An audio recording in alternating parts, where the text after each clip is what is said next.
Welcome back, or welcome to the Nerdycouch Show. I am the producer, sitting in with Baron Grimm. Today we're going to talk about Andor Episode 10. The best one so far. I'm probably gonna agree with you there. Actually, this was Yep. an incredible episode. Super solid. I mean, this was supposed to be Episode 9? Yeah, I think. Well, that's what we've discussed. Is that every Yep. 3 episodes was that action episode, and we definitely got it in episode 10. Yeah, because Episode 9 was not No. action. No, But it wasn't. they really made up for that. They did. Wow. Yeah. Yeah. So where do we start off? Well, we start off with Olaf Yeah. being taken out Yeah. in a body bag. Yes. Sad moment. It was, and I mean, that whole last episode was a super emotional episode. That was obviously the build for what's about to happen in this episode. Yes. So yeah. And I kind of feel like it was needed because Andor had this whole different aura about him. Yeah. Like, he was mad, and he was like, I need to get out of here now. But up until then, he just kind of settled. Yeah, he seemed like he was just kind of going with the flow of, like, you knew that he was planning on getting out, Yeah. but it wasn't like it didn't have the same urgency as it did at this point. Yeah, exactly. Yeah. So I mean, most of this episode pretty much focused on the prison. Yeah. But where else did we go? Because we'll cover the prison, I think, last this time. So Mon Mothma meets with Davos. Yeah. Who is just as skeezy as what they made him seem to be. Yes, he is. Yeah. And apparently, in order to get the money loan that she would like, she's going to have to make a trade. And the trade is daughter. Just a meeting, not necessarily Just a a betrothal. meeting. Just a introduction. Yeah. But on Centrilla, this seems like this is what you do. Yeah, you get married young. Yeah, well, apparently, because she's only 13. Well, and what did they say about Mon Mothma herself? She was a senator at 16, but I think she was already married by then, right? Yeah, like I think at so. 15 or so. Something like that. So I mean, this is tradition, and they talk about that a little bit. Yeah. But it's hard to imagine, I guess, in this day and age. But I mean, in our past, that's kind of, that would have been, that was pretty typical. Pretty yeah, typical even so. Yeah. But yeah, I couldn't picture having a meeting for my daughter to meet a boy of the same age for their future betrothal potentially when she was 14. No. Or almost 14, I think they said. Almost. Yeah, she's getting there. But also, like, this, the way that they're doing it in this situation is not really a traditional, this is just how you do it. This is for money. Well, that's kind of like a dowry, though. Well, okay, essentially they're all just, like, for money and land and this ownership. They're the Centrillan, like, high people. These are the noble-born kind of folks. So I would imagine there was probably a lot of those kind of positioning for power through betrothals and things. But political marriages. Well, it seems like Mon's marriage is a political thing. Yeah, because she hates her husband. Oh yeah, and he hates her. Yeah. Yeah. So the conversation, she was like, "We're done here, right? Tay will show you out." Yeah. Just ended it right there. The look on her face, though, as he was leaving, was like, I think she's considering this. Yeah, and he even mentions it. Yeah. He says, that's the first untrue thing you've said is when she said that's not even, she's not even considering it. Yeah. So he knows. Do you think then that she's gonna go for it? I think she's gonna go for it. I think she's gonna go for it. Yeah. I mean, she must, because this is the only option for her to get the money that she needs for the rebellion. And we all know that the rebellion takes off. Yes. So But they just got a large sum of money from the Aldari job. Then why is it so important that she gets this money? It could be different factions, possibly, or okay. she needs more, like just as a buffer. But, and again, she didn't even know that was planned or that was going down. So she had nothing to do with that. Where are those funds being siphoned to? Which faction of the rebellion? Because we know the rebellion hasn't fully come together yet, right? Oh, no, you're right. You're right, because I remember in one episode they were talking about she had already moved money, and then Luthen went and did the heist, yes, and she didn't know about it, and now she has to replace funds because now the Empire is looking further into everyone. Yeah.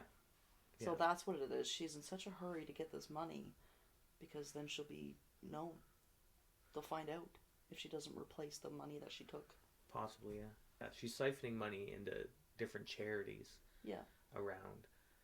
So either she's getting more money to siphon into a different charity, or she's trying to replace some of those funds so that her books look a little better so she's not found out. Yeah. But it seems like when her and Tay were talking, it seemed like they were coming up with a new charity. Yeah, it was a new thing. Yeah. Something else she was putting. And I wasn't sure, was it the Gorman? Like a fund to help the Gormans, or something to do with children. Maybe. So maybe. But we know the Gorman massacre is coming soon, so that's like probably within the next couple episodes. I would think so. Or at least the start of it, if not the actual massacre itself. Then the start of it. Yeah. That's gonna be exciting. That might be a really good first episode in the next season. Could be. Could be. And speaking of the next season, I don't know if we've talked about how the next season is going to roll out. Just briefly. Okay. From what I've been reading, it's going to be... So this is 5 years. This whole season is set 5 years before. Okay. And from what I'm reading, the next season is going to be split into 4 sections, and each one is going to cover another year. Oh. Up to Rogue One. That's going to be action-packed. It should be. And then, I mean, our every 3 episodes something big happening is obviously, like, you can't not like every episode now.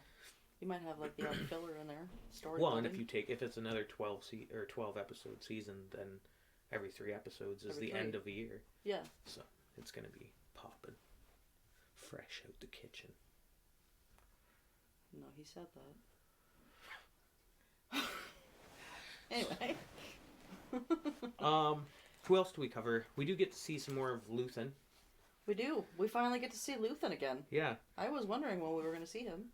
It's been a couple episodes. And with as much excitement as the prison break piece was, and just the prison scenes were, Luthen's monologue in this episode was, bar none, the best performance, I think, of the season thus far. I think so. Yeah. Because he really starts breaking down how, to fight the evil that he's trying to fight, he's become a darker version of himself, and that he's, he's throwing away his humanity. Yeah. To aid the rebellion. Well, and like the way he says it, like he's not even going to be around to see it. No, he knows. But he's still sacrificing his entire life for it. But is that so? When you're looking at, Star Wars and the rebellion and whatnot, and even the original trilogy, the first movie that came out was called A New Hope. Okay. That's how they've consistently, when you've been watching, fought the Empire with hope. And the way that Luthen's going about everything is it's almost like he's trying to fight the Empire with fear. Yeah. Right? And I feel like that almost tilts in the Empire's favor. Because when you're looking at light and dark side, they always mention that fear leads to the dark side. Right. So. Yeah. And Luthen, when he's coming up, almost has that Sith look to him. He does. The dark cloak. He's got this evil, like, essence to him. Yeah. Yeah.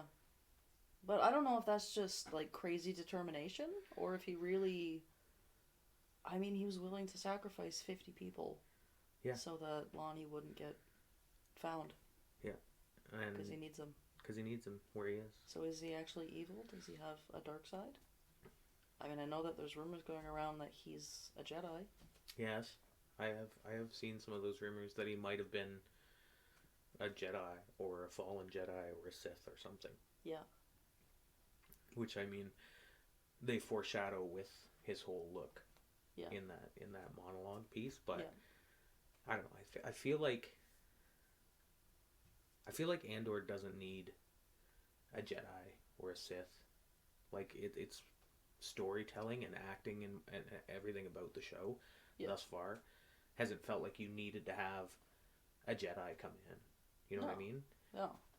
Like they can allude, and they've had little snippets of things like in Luthen's shop and whatnot that kind of allude to Jedis or Siths. Yeah. But I don't feel like the show needs to just drop a lightsaber in. Yeah. They're holding their own without it. Yeah. Yeah. I would agree. Speaking of Luthen's shop, got to see Queen Amidala's headpiece. Oh yeah. In the one rack of Luthen's, which That's is kind of cool. Yeah. The little one that kind of looks almost like a rainbow. I guess you even watched probably. Yeah, no. And if you did, you don't remember No, I wouldn't pick out little things like that in a shop. Like every time the shop comes on the TV, I'm like, I bet you there's like 50 different Easter eggs in there that I have no idea about. Yeah. I think that was the only, like, you saw more of kind of the same stuff that you had seen before, but the one, I think Luthen was even like cleaning it or doing whatever he was doing there. Oh, okay. As Clea came in. Yeah. He was doing something with that one, and that was the headpiece from Naboo. That's cool. Yeah. Easter egg, yay. I finally got one. There hasn't been a lot of Easter eggs these last few episodes for me to talk about. So. No. That's a good one. Except for Clea being Leia. Well, what else do I got? Got nothing else. There are some other ones in this episode. We'll get there too. What's happening with Danger? She is scarier than Vader. Wow. She's a brute. Oh yeah. Yeah. Yeah. And she wasn't a big presence in this episode at all. But I don't know, just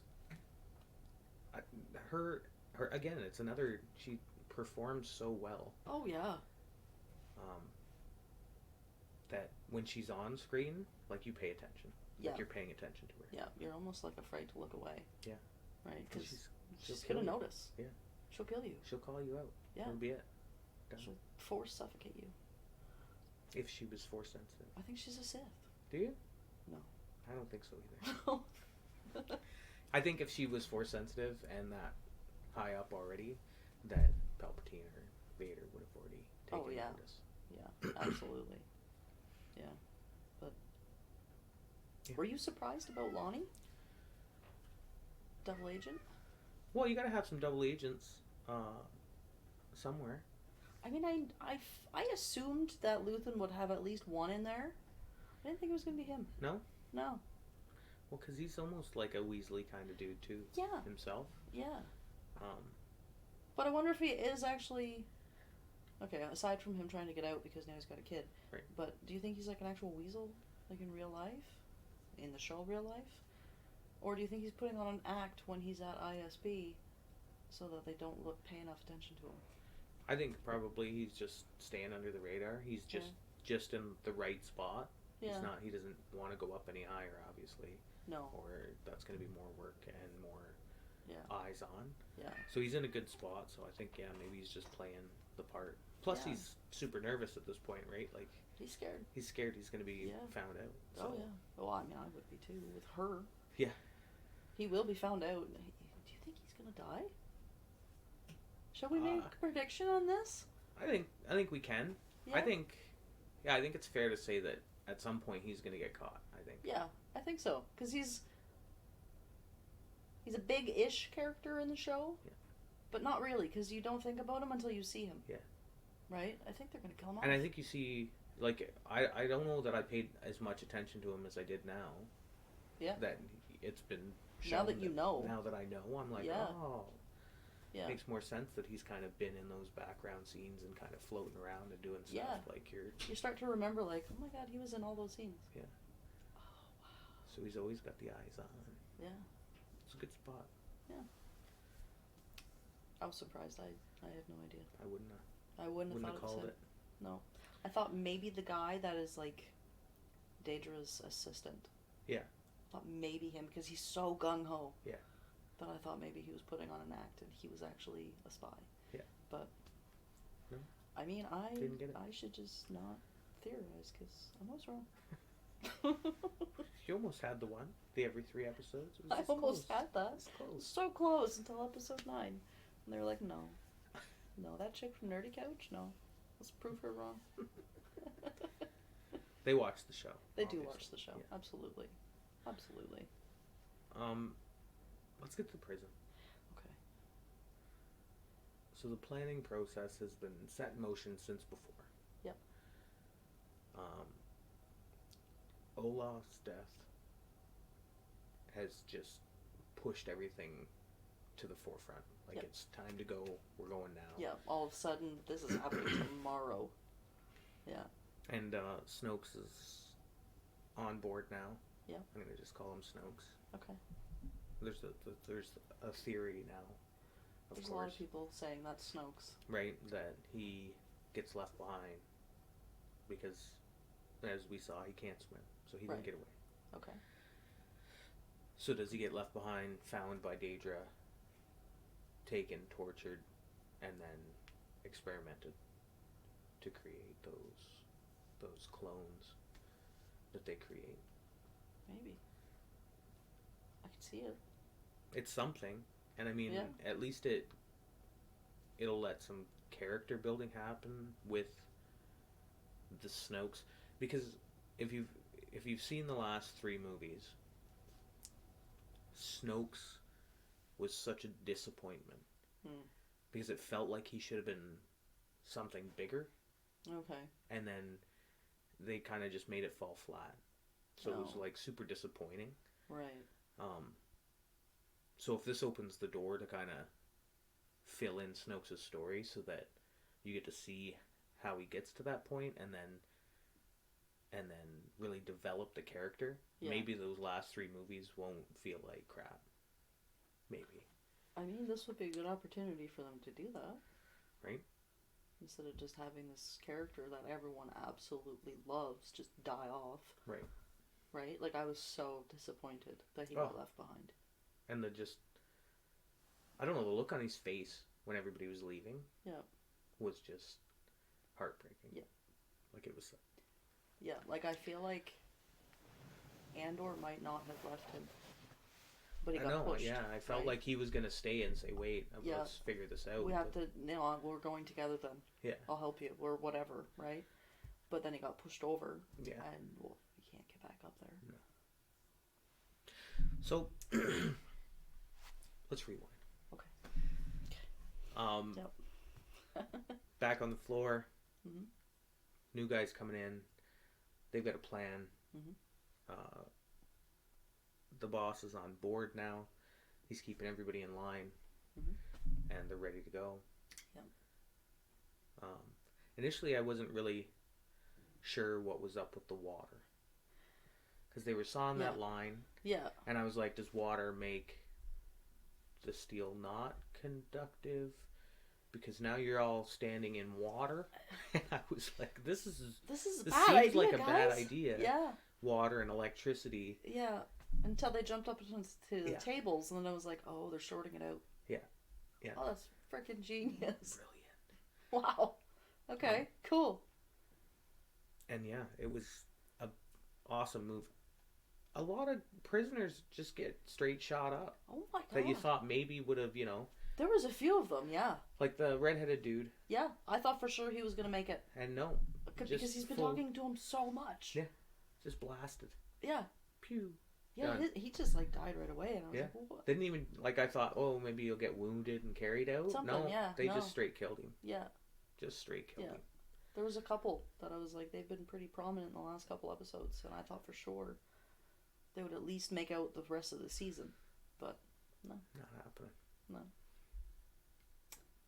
Yeah, it was something else. Finally got to see why he's been sawing away at that thing in the wall. Yeah. Now we know. Oh, it was a water pipe.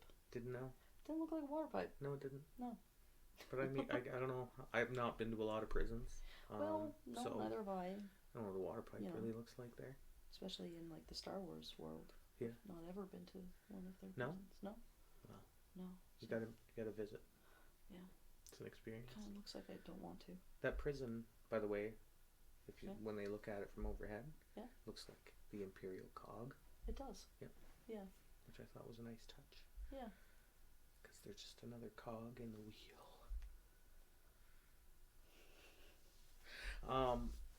So we don't actually get to ever find out what they were making. No. No. And I need to know. I'm really hopeful that maybe they'll mention it because Prison Break, ISB is going to be informed, I'm sure. They'll say something about, well, now we're going to be low on such and such parts. And we'll be like, oh! Yeah. That's what it was, okay. They better anyway. I really need to know what they were making. Or at least have an interview with, like, the director or something and be like, what the heck were those things? Something. Can't just leave that floating. I don't like it. Something that was kind of interesting is Andor is, like, really okay with killing now. Yeah, he's busting caps. Yeah, he's just shooting left and right, just killing people all over. He didn't kill those two guys in the control room, though. Well, that was kind of strange. I thought he'd just take them out, or... Yeah, especially the Weasley one. Yeah, the one that was guy. The voice of the prison. Yeah. That was telling them what to... Like, I'd shoot that guy. If I was in that prison. Yeah. Oh. He didn't. Be first on the list. But the other just security? Yes, they just leave him there. I don't know. Nobody shot them. Just well, then you got the other guards that were hiding. I mean, I don't blame them. No. That was a funny scene, too, that they were just hiding in a lockdown room, just waiting, because they knew. Yeah. There's too many prisoners. They're all out now. Oh, yeah. A ton of them are armed. There's nothing they could do. No. But it's still funny to see them hiding. Crouched down with their shock sticks. Yeah, what's that going to do? They all have blasters. Yeah. It was good. Another important note of the Prison Break, when you're looking at their uniforms, it's the rebel pilot colors. That white and orange kind of jumpsuit stuff.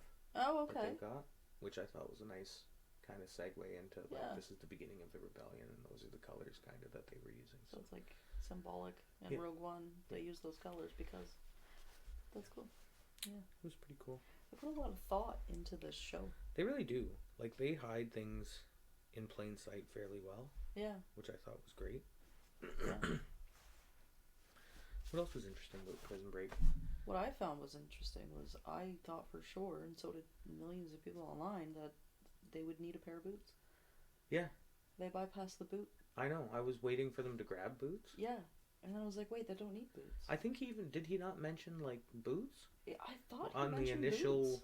breakout plan? Yeah. I don't know, because I've read so many theories that I don't even know what was actually in the show now. I don't know what's real anymore. But yeah, like, I was looking at pairs of boots as they were breaking out, and I'm like, oh, we gotta grab a couple of pairs of boots. Yeah, well, they don't need to take a pair of boots off a guard. Look at the wall of boots. And then they just kept running, and I was like, dude, the boots. Get the boots. Nobody. And they didn't. And then they shut down the power, and I was like, I guess you don't need the boots. No. And just to their floor, though, I thought, to go to the next floors, boots. Yeah. No. No boots. So, like, no security on the next level up thought, hey, turn on the floor. Yeah. No. I guess they just got really lucky there. I guess so. Just fast enough to get to that control room. They were running pretty good. Yeah. And screaming. Chanting. Yeah. Blowing people out on the next floor. Yeah. Telling them to join up. Yeah. Well, I mean, Kino had a part in that. Yeah. Over the PA. At first, he was a little... Then he busts out Andor's line. Yeah. And then he gets real pumped. And then he starts screaming and running, and then can't swim. And then we're never going to see him again. Who else are we going to see? Because, strangely, you just see Cassian and Melchi running down the beach. Yeah. There's nobody else there. Where did everyone else go? Did they all just, like, branch off? Right? Because, like, you can see from the shot with them running towards them that there's, like, aircraft, whatever they call them in the show, out looking. Yeah. They're out and about, right? So I'm like, dude, don't run sideways, parallel with them. Just run away from them. Yeah. Right? Well, and where are they running to? I don't know. But hundreds of prisoners coming out. Yeah. Like in the overhead shot, you can see like people jumping from different balconies and like all coming out, and it's just two of them running out the beach. Yeah. Which is weird. I'm like, did they swim to a different beach than the rest? Were they like, send the herd that way and we'll go this way? Maybe that could be. Maybe it's a smart plan. Herd. Yeah, those guys are going that way. We'll just go. Let's over go here. this way. Yeah. Maybe. I mean, Cassian's pretty smart with stuff like that. He is. Well, he's an escape artist, I guess, right? He's a survivor. I'm a survivor. He's gonna make it. Yeah. He ain't gonna give up. Is he? No, never. Now he's got his friend with him. Can't remember his name, so he's the friend. Melshi. Yeah. Melshi. Who we see later, so yeah. we knew that he was going. So I wonder if Melshi has now become a main character in the show. Like we're gonna see him. I would imagine. Yeah, I would think so. Yeah. Considering Rogue One, I would think so. Yeah. One thing I have to mention: Marva is still alive. Yes. Not doing well. No. But she's still alive. Yeah, we did get a quick Ferric scene. Yeah. A super quick one. Yeah. Right? We got to see Cinta. Yeah. Briefly. Just kind of doing a walk by. Yeah. And then there was another person that they was standing there that I'm assuming is Daedra's. Okay. Yeah, because there was nothing else that happened with that guy, so I was left with like, who is he and why is he showing an interest in Marva? Yeah, my guess would be make Daedra's. Sense that she would send someone to watch. Yeah, because she know. Well, that was something that she said, is to just kind of leave her there and keep an eye on it in case he comes back, which could happen in the next episode. He might actually go back, especially if he finds out that she's sick. Yeah, like she's very sick. Yeah, like, she's gonna die. Yeah, and she knows she's gonna die, she's and I know she's gonna do something stupid. She's not even taking her meds. Well, she can't eat. She'd rather eat. Eat her meds, I guess. Yeah, I'd eat. Would you? Yeah. Me too. The strength. I'd eat too. I'm hungry. Right now? No. Okay. But yeah, I think that's it. I think we said. That's the whole freaking episode. It was such a good episode. It was so good. You know what we need to do? Where the heck did I leave off? I think it was a 9.3. I think you did. I think you're just flowing at a 9.3. We need some new bananas soon. Yeah, we do. It's getting kind of grungy. Yeah. This one's got a bad spot on it. Ooh. Pretty soon we're going to have bugs. Anyway. You want to go first? No, go ahead. Oh, you want me to go first? Yeah.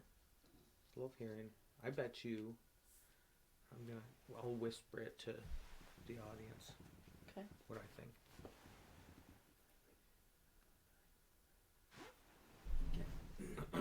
What did I leave off with? 9.3. 9.3. It was a good episode. Yes, it was. I don't know what you told little Wheezy over there, but I'm going 9.5. I called it. You called it. Yeah, I did. It was a good episode. It was a good episode. I watched it like 3 times. Did you? Yeah. Yeah, it was.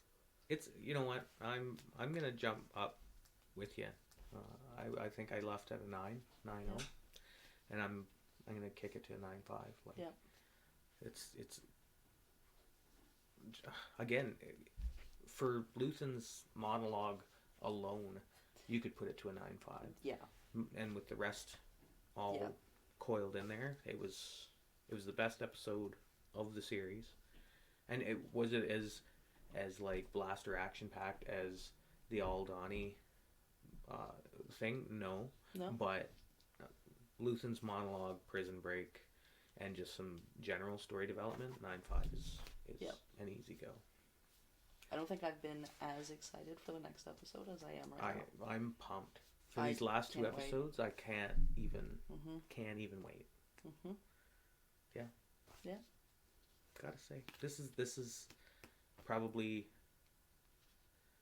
the best thing that Disney Star Wars has put out. Yeah? This, yeah. You're calling it? This is it? This is the best? This is thus far the best, yeah. You're not alone in that. I've read a lot of people online feel that way too. Yeah. That they really did it right. Well, they toned it down and stopped relying on the original trilogy stuff. Like, you don't have to grab things directly from there. Yeah. Or do 400 giant cameos where, you know, you always have Leia in there, or you always have Luke in there, or Han, or whatever. And they took something, the concept of the universe, and pulled a story out of it and wrote it perfectly. Yeah. I love amazing. this show. This show, hands down, this show is the reason why I am now getting into Star Wars. This could be the best Star Wars cinematic universe or expanded universe thing to come out since the original trilogy. Arguably. You might get some arguments on that. Could happen. We welcome it though. Tell us your opinions in the comments. Make sure. And don't forget, like, subscribe, hit the bell, get those notifications. Leave us comments. We like them. We like talking to you. That's it. That's it. Peace. Live long and prosper. Can't. Shut this off.